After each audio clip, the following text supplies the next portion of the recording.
Welcome everybody. I'd like to begin by acknowledging that we're meeting on traditional Aboriginal lands and pay my respects to elders past, present and emerging. Sovereignty was never ceded. For those of you I don't know, my name is Alison and I'm National President of the mighty National Tertiary Education Union. I'd like to welcome you all to today's forum. It's fantastic to have so many mighty NTEU members here, but in particular, I'd like to welcome those of you who might be considering our union. Together, we can achieve so much. As you're all aware, our sector has faced significant challenges over the last decade, whether it be emboldened university management, undermining job security, the endemic wage theft that characterises our sector, or chronic failures of governance, or now rogue employer mobilisations, largely in the form of non-union ballots, whose sole aim is to erode our hard-working wages and conditions.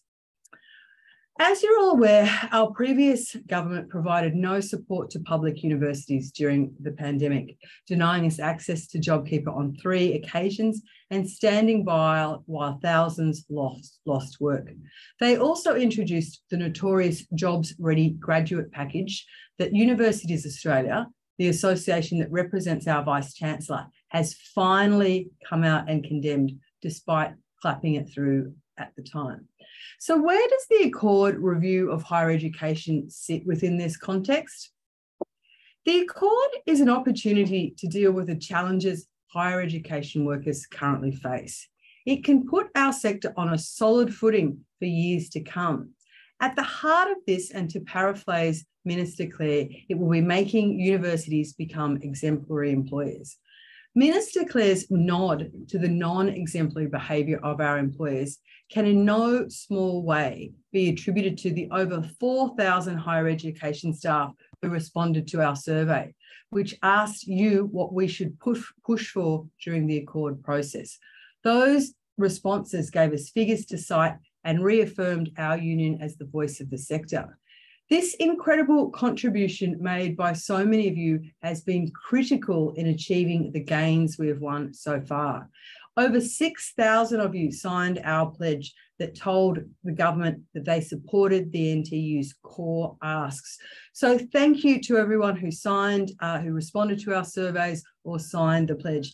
And also thank you to the many of you who've appeared in our stories or lobbied government with us and spoken out about, I suppose, things like the staggering levels of wage theft across our sector or our research into the emerging student debt crisis. We have to use the opportunities that the Accord presents us with to make sure our voices are heard. The next stage of our campaign will focus on ensuring that state and territory ministers across the country are well informed about their role in fixing the damage that has been done to our sector. The federal government has charged the states and territories with addressing the governance crisis. So we need to expand our efforts to make sure we're able to shape the best outcomes for staff and students. To this end, today we're kicking off a petition that workers across each state will present to education ministers. This petition calls for dramatically increasing the presence of staff and student voice in university governance nationwide, and finally making universities exemplary employers by ending the scourge of casualisation, ending the unnecessary use of rolling fixed-term contracts and capping senior executive salaries so that they're in line with publicly acceptable standards, and ensuring that our universities are safe places to work and study.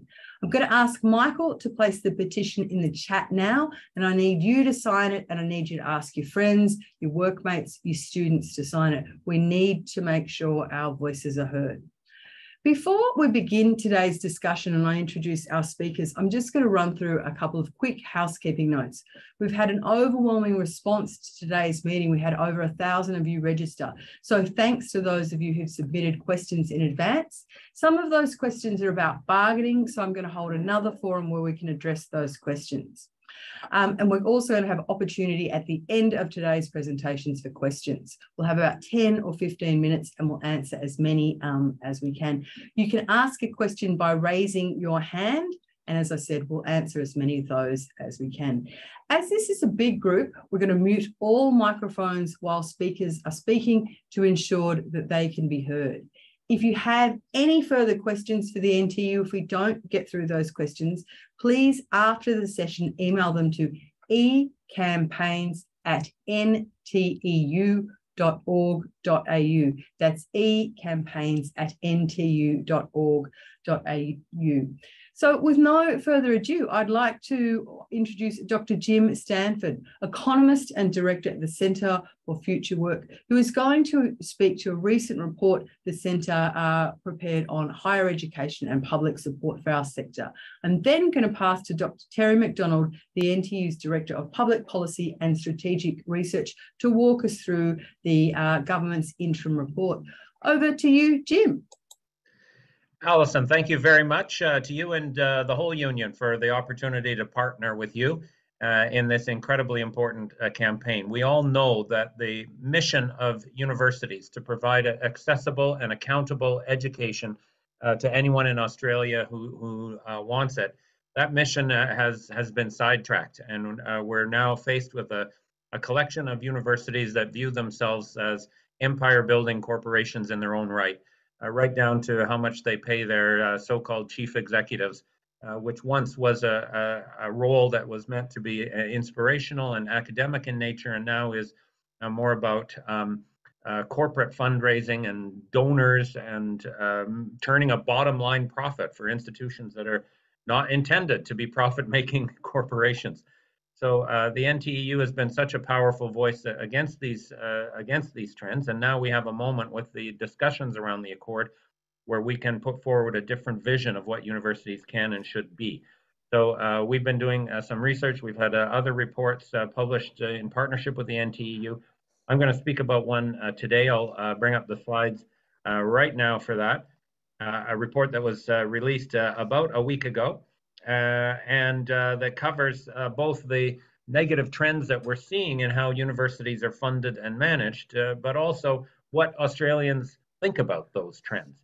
And I think what's powerful for your work, Alison, is that the feeling among Australians that universities have lost their way is very broadly shared. And some of these results from original polling research that we undertook to support this report, I think is a powerful ammunition in your campaign to demand that this government, if we're going to be rethinking what universities are and how they're managed, should pay heed, not just to the moral and principal issues at stake, but just the bare bones politics of it. They've got to know that there's ample political space in Australia to fix this problem.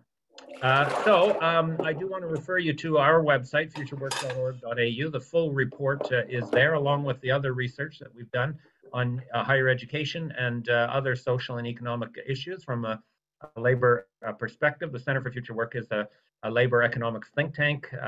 We operate in partnership with the Aust Institute and many unions, including the NTEU. I have our Twitter handle up there. I don't know, am I even allowed to call it Twitter anymore? Or is Elon Musk going to somehow block this transmission? But at any rate, whether it's on Twitter, I refuse to use the term X. I'm not even going to say it. Or any other platforms, feel free to share, including from this presentation, if you'd like. And I will be speaking from the report that was completed by my former colleague, Eliza Littleton, and I must give her full credit and profile for her work on the report. She has left for a new role now. She's working up at the Senate, helping to push the same issues there. But I do welcome this opportunity to present her work in the name of our center and the NTEU's campaign.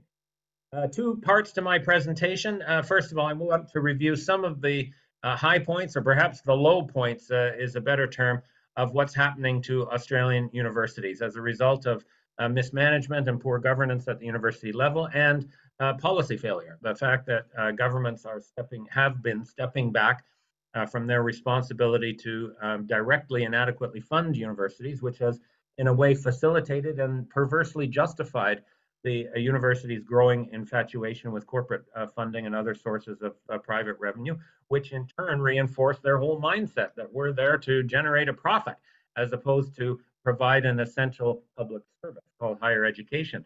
not just to not just to churn out well-trained workers of the future, but in fact to support our society and our culture and our democracy. That's what universities are supposed to be about, not factories to meet the labor needs of particular corporations, but to fulfill a broader function. So how is it that this trend got started? A big piece of it has been the consistent underfunding by government of the university sector. So we have seen, in real terms, direct government funding for universities stagnant over the last 15 years. That means it hasn't grown in real terms at all.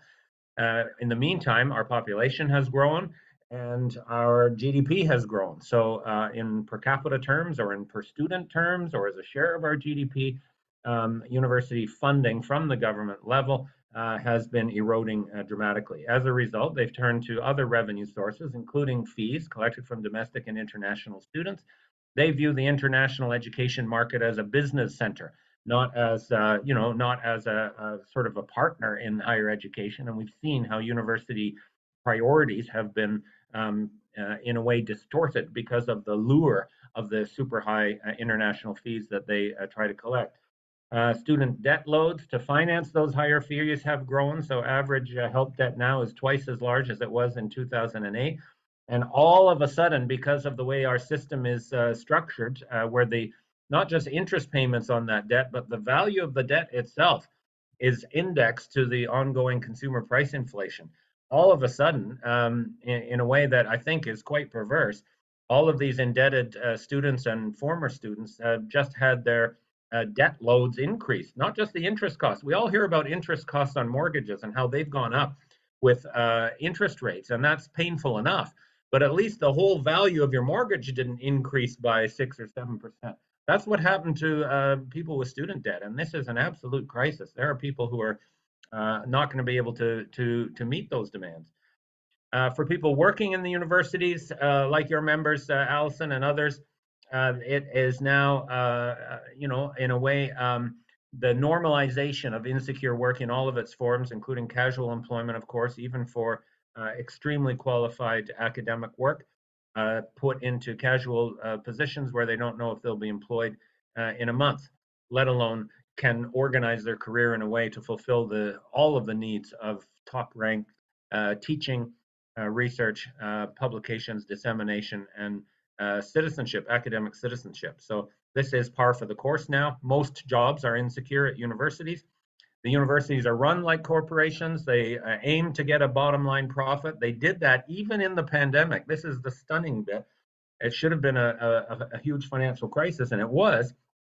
But the university administrations shifted the burden of that crisis to the staff. And at the end of the day, most of them still declared a profit despite the pandemic, which is astounding. The whole idea of universities serving the public good has been, by and large, sidelined.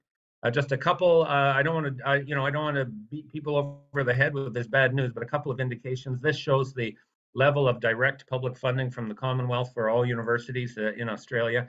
Has grown slowly in nominal terms. That's the blue line, but flat over the last 15 years in real terms. That's the green line, and now declining because of the surge in inflation. So our country is growing, our population is growing. Obviously, the flow of immigrant international students is growing, and the economy is growing, but our funding, direct funding for universities is not growing. As a result, Australia has really shifted down the ladder internationally in terms of countries which offer direct public support for university education. So this is from the OECD, and it shows all of the advanced industrial countries. How are their universities funded? The dark blue line is direct funding from governments.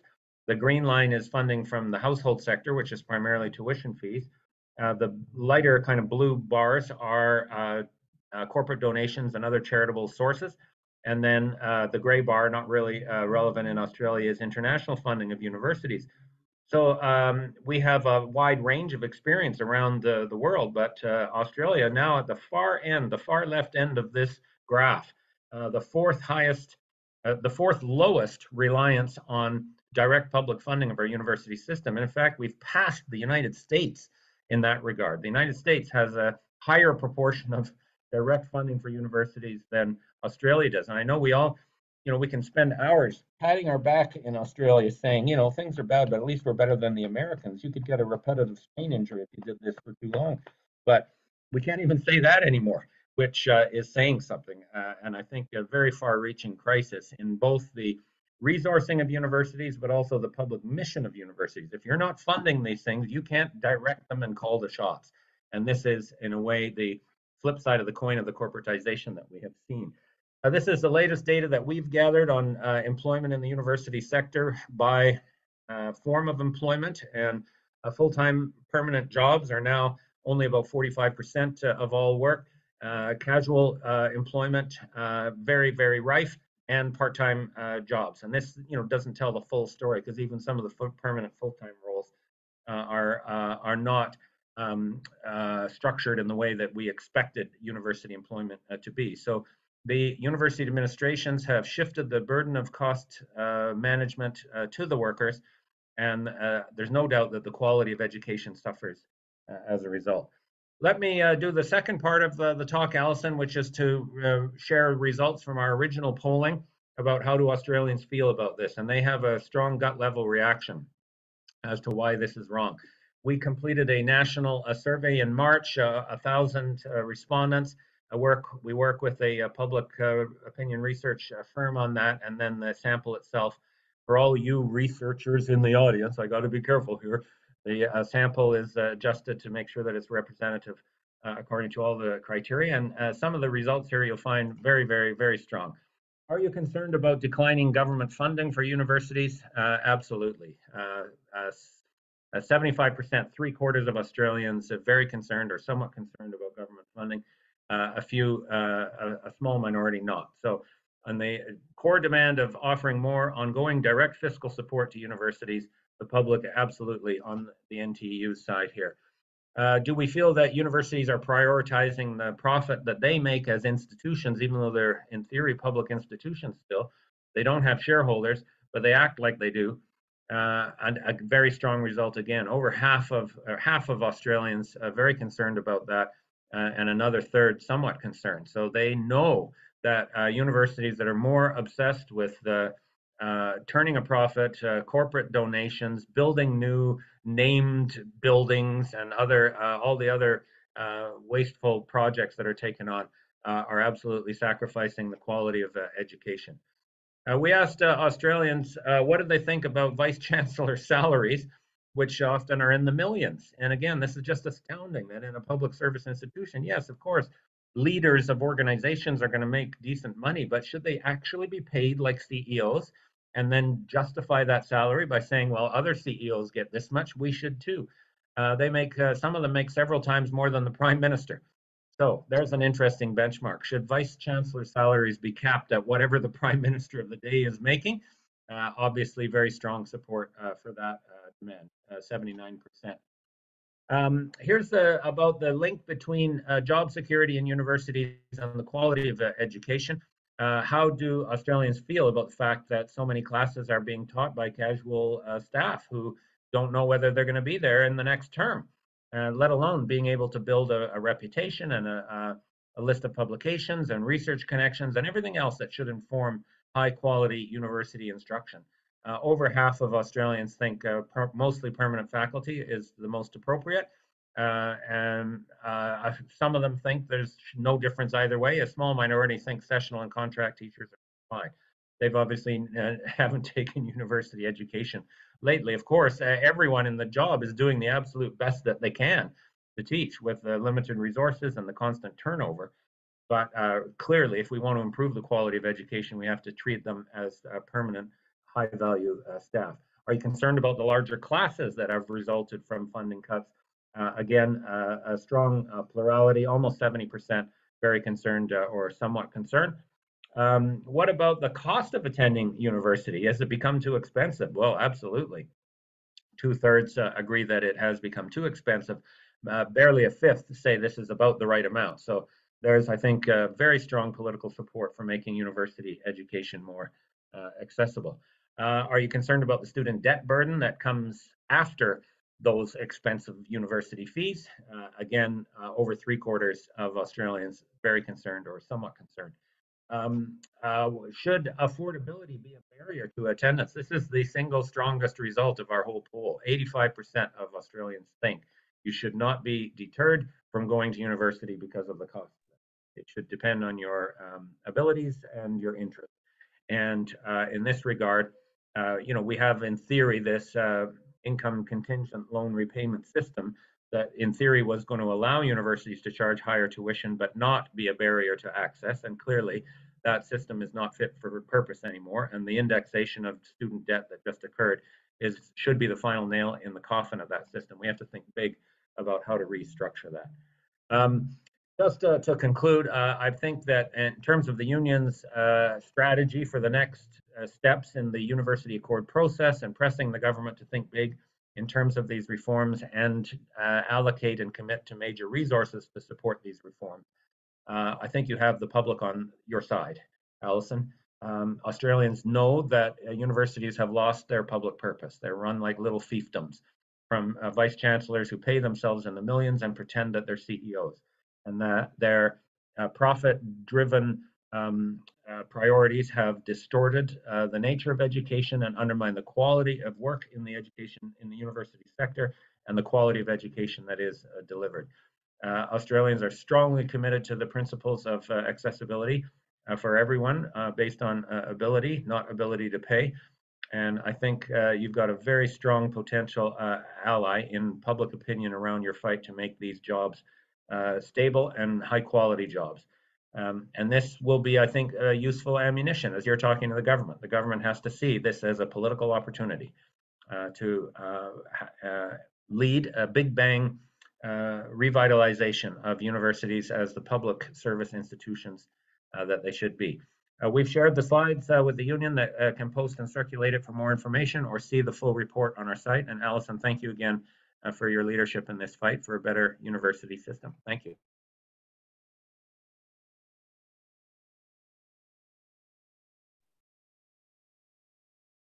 On mute. Still on mute. Apologies. Thanks so much, Jim, for that fantastic presentation. I'm now going to pass to Dr. Terri MacDonald to walk us through the government's interim report. Thank you, everyone. Just give me a second here while I share my screen and I go into the correct screen. There we are. Oops, hang on, go back. Okay, so I'm assuming everybody can see that now, hopefully. There is an echidna on this for a reason. Anybody who watched the Minister's release of the interim report will see that it is full of spiky ideas and they have taken that on board. So we're going to continue that theme. So before I go into it, I just want to have a quick reminder of what the actual, what our priorities were in us going into the Accord process, the review of higher education. So we have them there. There are 4 of them. They're based on core union principles, which were drawn from our own policy, and that's been formulated through many NTEU national councils over many years. We have a very solid policy platform on pretty much most of higher education issues. So we also heard, though, directly from members in 2 separate surveys, which we ran prior to us making our submissions to our last submission to the Accord process, where there was overwhelming support for these priorities. So I just thought I would outline those there. Now, just to go into the report itself, and there's the echidna, the interim report was released from the expert panel. Well, it was released by the Minister on the 19th of July. Now, it is an expansive report. It covers all aspects of higher education. And importantly, it did support the criticism that we and others in the sector have had around policy settings, such as the Jobs Ready graduate changes and the funding issues. It was also very critical of the corporate culture and the managerialism that we see in universities, and it found the sector will become quite literally unfit for purpose if action is not taken. So in order to do that, it's put forward what it calls 10 system shifts, which are supported by 76, that's 76 discussion points. Now, these are not recommendations, they are points for discussion. But one of those things one of the things that the minister did announce, though, in addition to releasing the report, were 5 policies for immediate action. Now, importantly, 3 of these policy priorities that they're going to enact were directly related to us that we have been pushing for. There was the 50% failure rule, which of course was very unfair, and that was a jobs ready graduate policy. But we also pushed very hard to extend the demand-driven program to Aboriginal and Torres Strait Islander students. And this is a policy priority from our own Aboriginal and Torres Strait Islander Policy Committee. And then a major win for us, of course, is the government looking at governance reform. Now, on the governance reform, this is not as simple as it appears at face value. Now, what's happened is Minister Clare has written to all state and territory education ministers to propose a working group that will examine governance issues at public universities. As part of this, he has specifically underlined the need for universities to be, and I quote, exemplary employees, and to improve safety for students, for staff and staff on campuses. Now, this is an important first step to address the culture of managerialism in public universities. It also means that now we're going to be engaging with state ministers as well as federal, so that expands our advocacy work. That said, we are well placed to work with our state level divisions and engage with state governments. Now, it's worth understanding just what the review panel are looking to create through this process. This is their vision statement. I'm not going to read it all out to you, but it is clear that they are proposing a much larger integrated higher education system where VET and universities are connected more so. They are also looking to reform funding, including for research and help, and they are proposing new ways of delivering teaching and research. There would also be regulatory reform through a new National Tertiary Education Commission and redesigning the current mission-based compacts each university has with government. Now, on those last 2 points, it's worth noting that the NTEU has been pushing for very similar regulatory changes, although we are yet to see the details of the review panel's proposals. Now, much has been made of the discussion points in the report, which are grouped under 3 main headings, and they're noted there. We are still unpacking all 76 of those discussion points, but it does include a proposal for a future fund that both the government and the universities will contribute to. Now, this is important because this was something that we specifically pushed, and we asked our members if they supported it. We had over 90% of our respondents to a survey saying that they thought it was a good idea. Now, that said, we have identified a number of points that we are going to focus more on. Now, these relate, of course, directly to our 4 main priorities, which I outlined at the start, as well as workplace conditions for higher education workers. There are definite opportunities here for us to push for improvements in all of these areas. We have been advocating for many years for much needed reforms to funding, regulation, research, both its focus and support, student debt and equity support, and of course, around international education. However, we have found a number of what the minister described as spiky ideas, and that we do need to challenge some of these assumptions. As with any change, there are going to be winners and losers. The NTEU's priority is to make sure that higher education workers and students who are in our universities and TAFEs don't bear the brunt of these changes.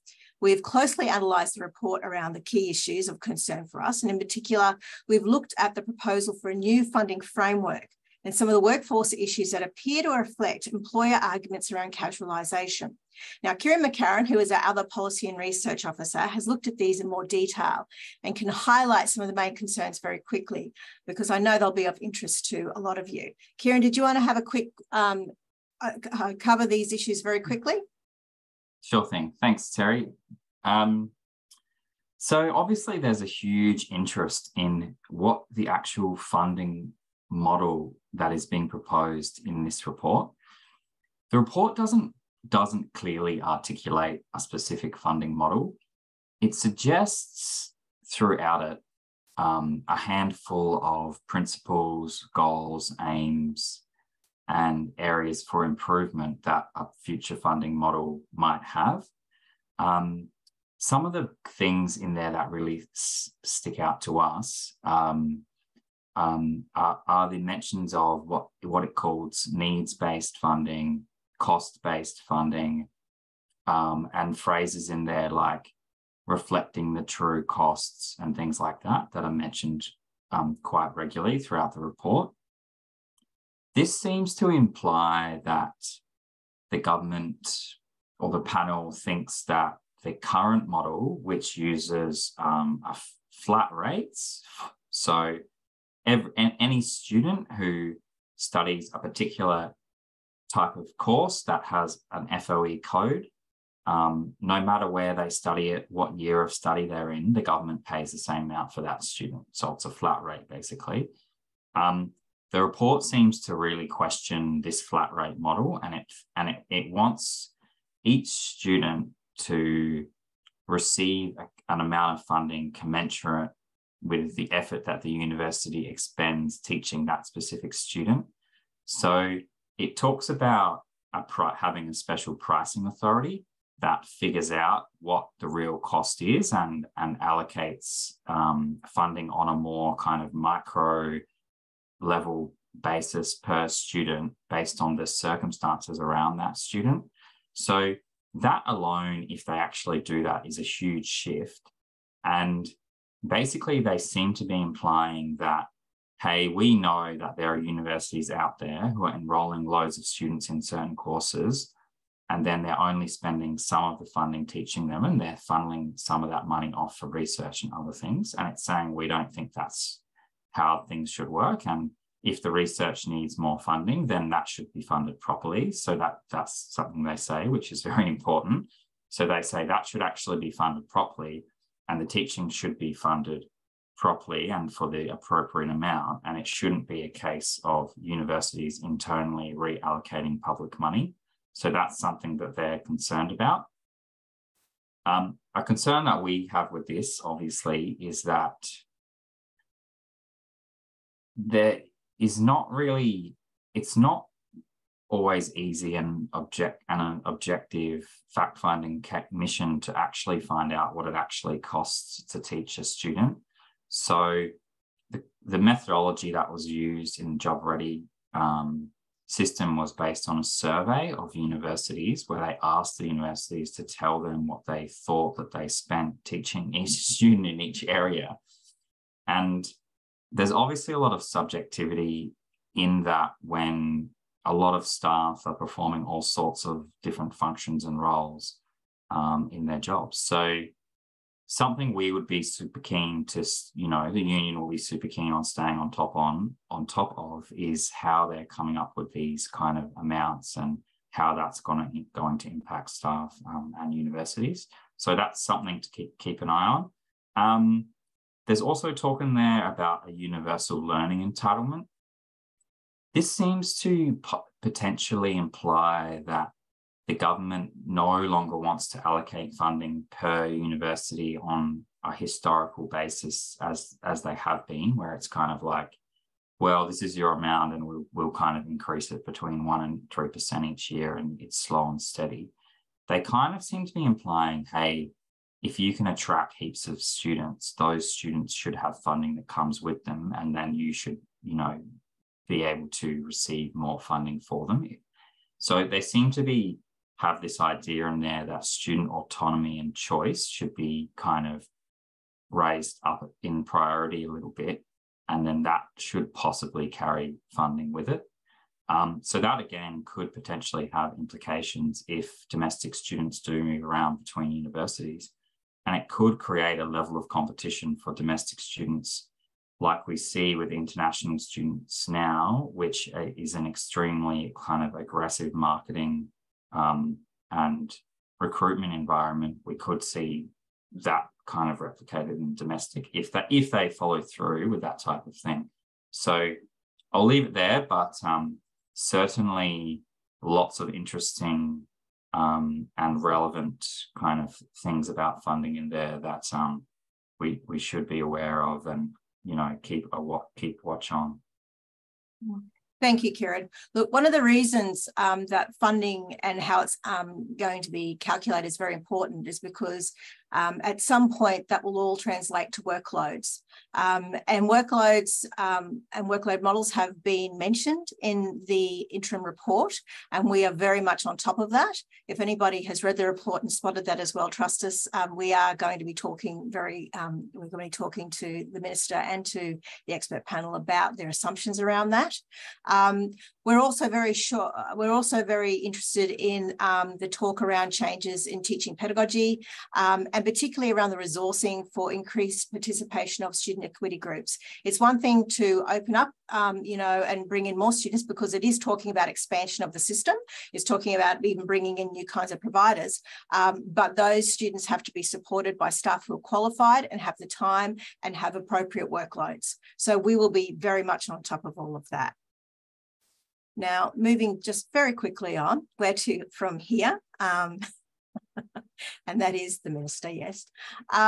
So we've got opportunities to influence outcomes. There is the QR code there if you want to scan that, and the link is also in the chat where you can go directly to it. Our NTEU pledge, which many people have signed, we've had over 6,000 signatures on that. Now that will be going to the Accord panel, but we now have also the new petition that is going to go directly to the ministers and to the Minister for Education, the Federal Minister. That's very important that we let everybody in government as well as the panel know that we are active on this and that we need to have a voice, that we do have a voice. We'll also be engaging, of course, at the state level, and we're also we continue to be part of the Ministerial Advisory Group. The NTEU is also working very closely with others in the sector, such as other unions and student groups. And of course, we will be making a response to the interim report, which is due on September 1st. Now, the timeline very quickly for the expert review panel is to make a report, is that the panel will make a report by the end of 2023. And the government, of course, will then respond to that, and we assume in 2024. And then we go through the whole, process of, what's going to be legislation, what's going to be regulation, how is it going to happen, how's it going to be rolled out. And given that the government is talking about an accord, it's something that I imagine is going to be a little bit different in how it usually proceeds, but of course, we will be part of that conversation. And I'll leave it there, Alison. Great. Thanks, Terri. I'll just get you to take down your slides. So I think for everyone, the key take-home message is we need to stand together. Please sign the pledge. We have to campaign for the things that we want, but we also have to stand against things that will harm our sector. So I'm really calling on you to please sign our petition. And as I said, share it with your workmates, share it with your friends, share it with your family. We really need to all stand together. And for those of you who aren't union members, really encourage you to join. We're always stronger when we act collectively. Now, I'm going to open it up for questions now. As I said earlier, we've received a number of questions. A lot of those were to do with bargaining. Many of you might know bargaining is happening across many of our universities. So we'll have a separate session that deals explicitly with bargaining. One of the questions that we did get to the Accord process, and sorry, I've printed one sheet and managed to not put on anyone's name, is do you think universities will make real changes to their staffing models, or will this need to be driven through government? Many of our branches are fighting really hard to convert casuals to permanent jobs. They're fighting really hard, but branches cannot do it on their own. They are up against emboldened university management who have fought for a number of decades to erode job security across our sector. So we've got to try and win it through bargaining, but we also have to put the pressure on our government to fundamentally alter what is happening across our university so that it works for staff and it works for students. Now, if you'd like to ask a question for Jim or for Terri or Kieran, please raise your hand. You can see the raise hand function in the reaction button.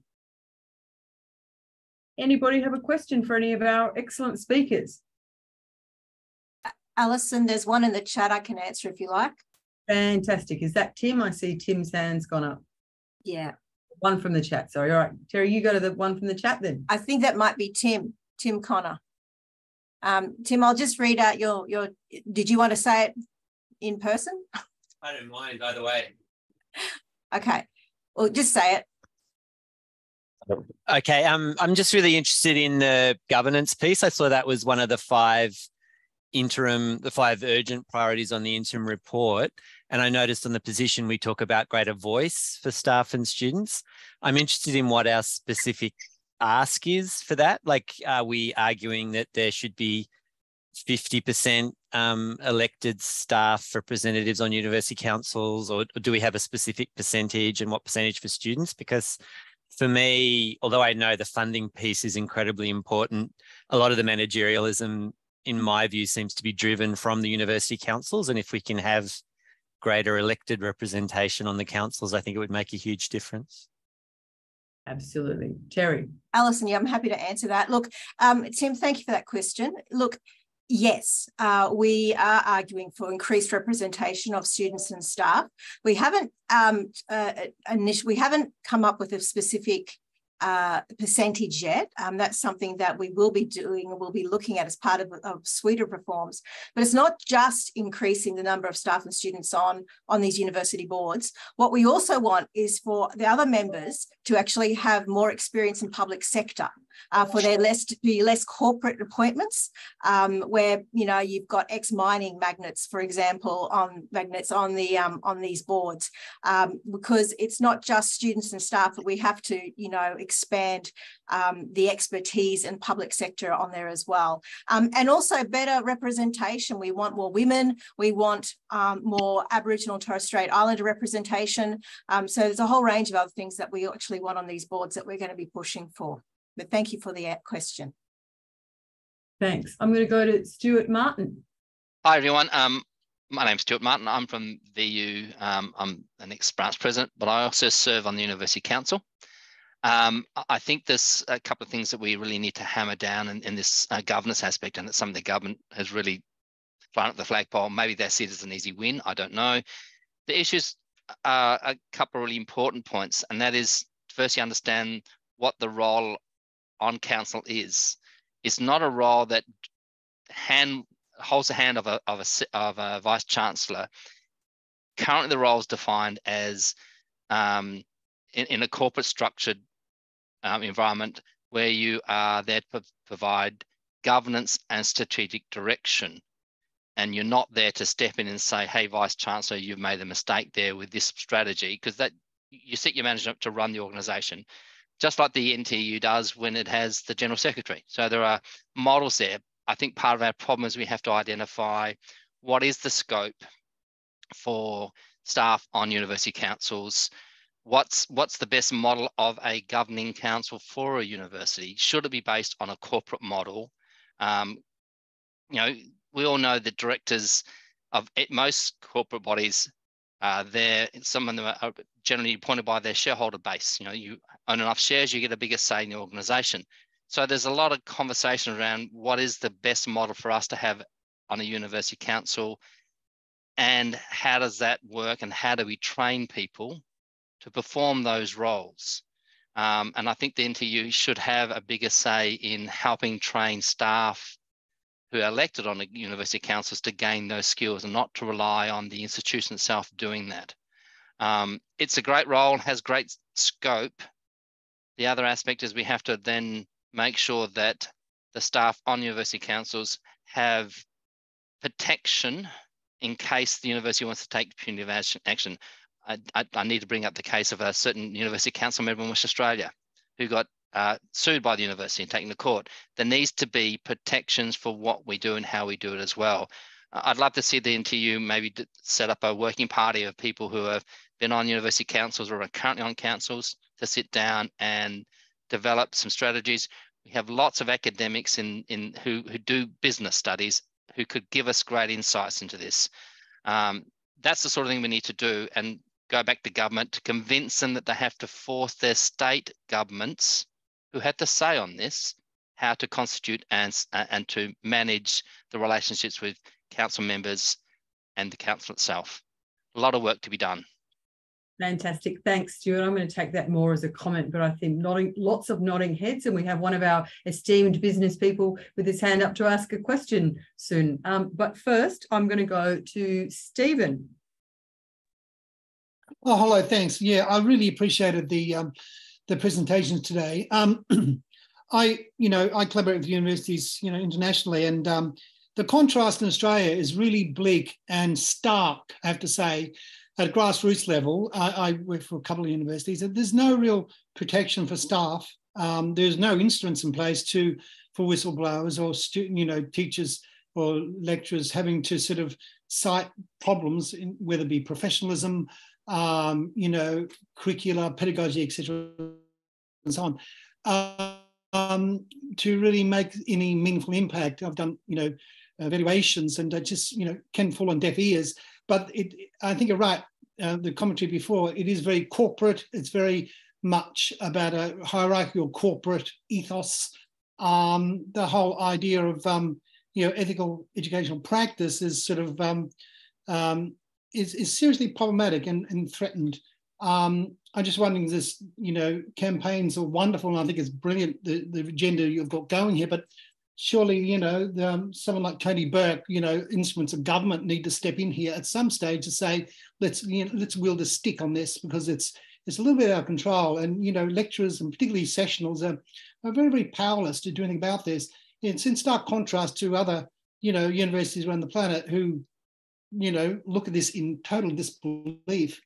Some universities integrating their vision as a constant critique of government policy, for example, some ancient universities, and but it doesn't seem to be the case here in Australia. So I think it's food for thought there in terms of, yes, it's all very well to have these campaigns. I think they're wonderful, but I don't see positive tangible outcomes at this point. I think a minister needs to intervene here, particularly the education sector, because it's so out of control. It is hole in the wall. Thank you, Stephen. Again, unless Jim or Terri want to say anything, I might take that as a comment, but I think those points are extremely important. And we are doing a lot of work with Tony Burke in our other areas, particularly around the Secure Jobs Bill. Terri, you were nodding. I thought you might want to say something then. I just wanted to point out, I've been doing policy work for longer than I care to remember now, and I've seen quite a few prime ministers come and go. This is the first time, as far as I'm aware, that we've actually had a federal minister want to engage over governance issues in higher education. I think that in itself is a remarkable turnaround. I'm actually feeling fairly optimistic, cautiously, but fairly optimistic, that we actually can get some meaningful change. We're going to have to really focus on those state ministers and make sure that they understand the importance of this. So when we talk about campaigning, it's not the lobbying, the advocacy work, the pressure that we're going to be putting is all part of that campaigning. It's all integrated. So, but I do take your points on board. Thank you. We have a number of hands up, so I'm going to ask people to keep their comments and questions brief so that we can get through as many. Andrew and then Greg Bamber. Thank you very much, Alison. Look, I'm very pleased to hear Terri talk about workload, that the NTEU is on top of that. And I was looking at Priority Action 5 in this interim report, where it talks about student and staff safety. Now, that phrase is not restricted to being on campus, which is what you talked about, Terri.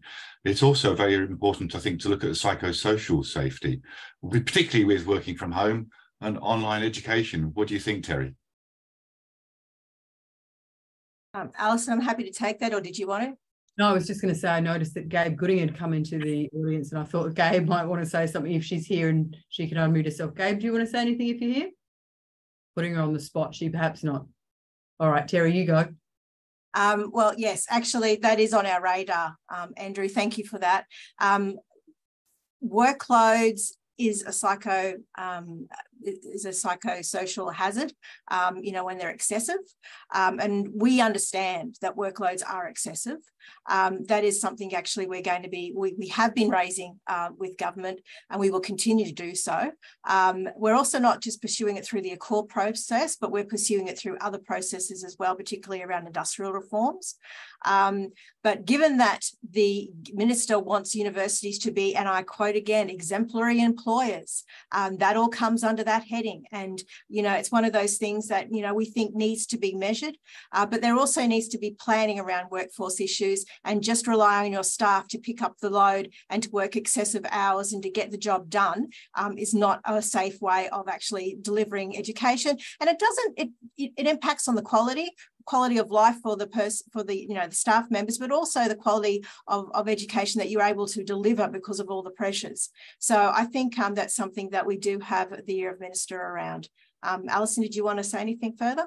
No, thanks, Terri. But Andrew, workloads is one of the key things that came through of our survey of members. People are really concerned. We all know that their backbreaking employers are certainly getting their pound of flesh. So workloads loud and clear has been heard, and it's something we're campaigning very hard on. Greg Bamber, lovely to see you.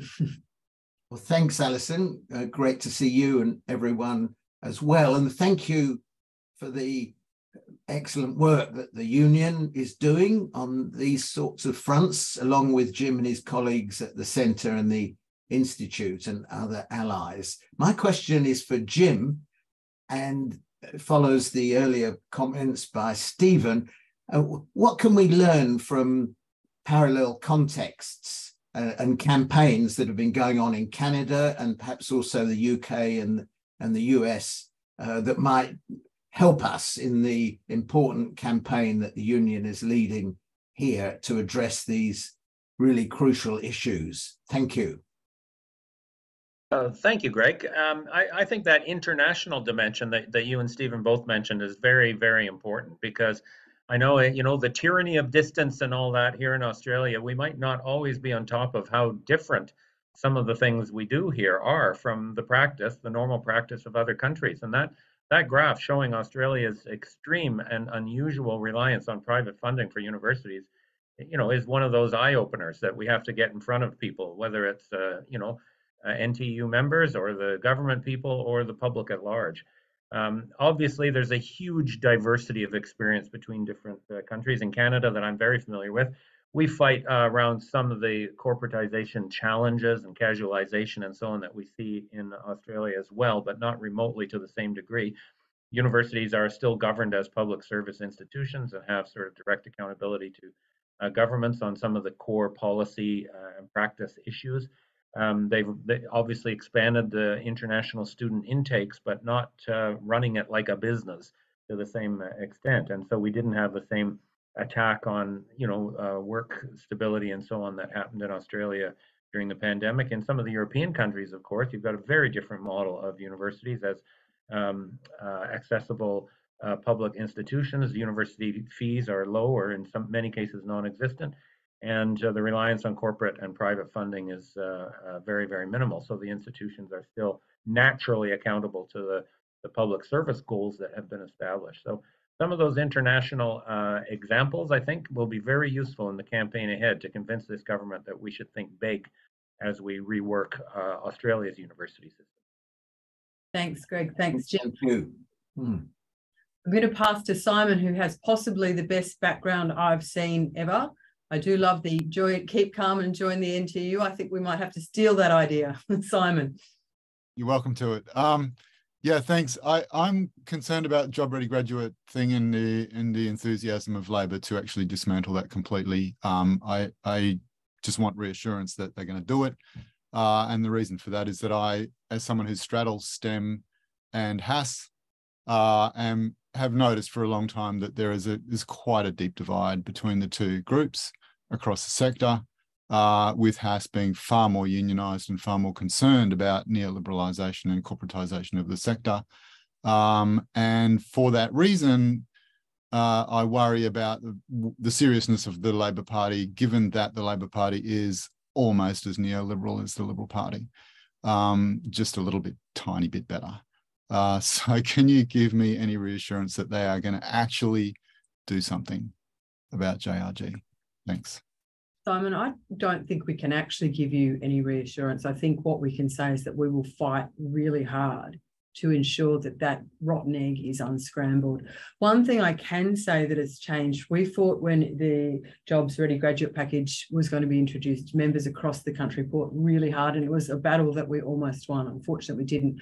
What has changed is groups like, as I said earlier, Universities Australia, who clapped it through at the time to their shame, have now come out and opposed it. So there is a broader, I suppose, group of people who aren't necessarily unified on a lot of interests who are campaigning hard against it because of it's such an appalling piece of legislation. So I can't offer you reassurances as to the Labor Party's behaviour, but I can offer reassurance that it is squarely in our vision to seek to unscramble that egg because of its consequences for our sector and our students. James Hazelton, lovely to see you too. Your hair has grown. Thanks, Alison. Just a couple of very brief comments. One is just in relation to the pricing aspect or the transparency of funding that you mentioned in terms of the allocation.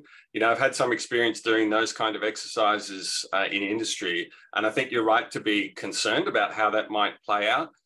You know, you can get dramatically different results depending on the assumptions that you use. And I think for the sector, you know, that could, again, have some pretty dramatic implications in terms of how those numbers might play out and what the government might then do. So I think that is definitely something to be kind of really concerned about tracking through and how that's going to emerge in terms of policy decisions. The second comment, it's kind of related. I mean, I haven't been through the report in any detail, but, you know, when it talks about transparency, it seems that it's always talking about transparency from the perspective of transparency from the institution to the government. And in this kind of funding transparency point of view, there's not much there about transparency from the institution to the student. And I'm just wondering, you know, in the US where you have these documents which set out, you know, what the graduate success is for a particular degree, you know, some kind of, you know, I guess accord in terms of what the class sizes might be, what kind of proportion of those classes might be taught by casuals versus full-time staff. You know, that's the kind of transparency I think that students would appreciate. And I wonder if there's an opportunity to put that into the mix in terms of trying to elevate the accountability of these institutions to students, which I think also furthers our cause in terms of providing a quality education experience. Thanks, James. Going to take that as a comment, and wonderful to see the photos of action happening at Macquarie University. We're really out of time, but Mira has her hand up for a while, so I'm going to let Mira make a very quick comment, and then we're going to conclude the meeting. And hopefully we'll sign the petition by the time we have Mira.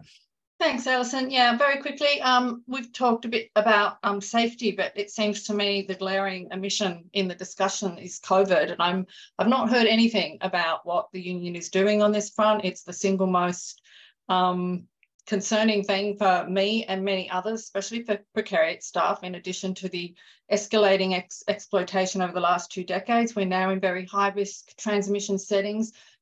Management completely in denial, no efforts at all to work in clean air. What's happening on this front?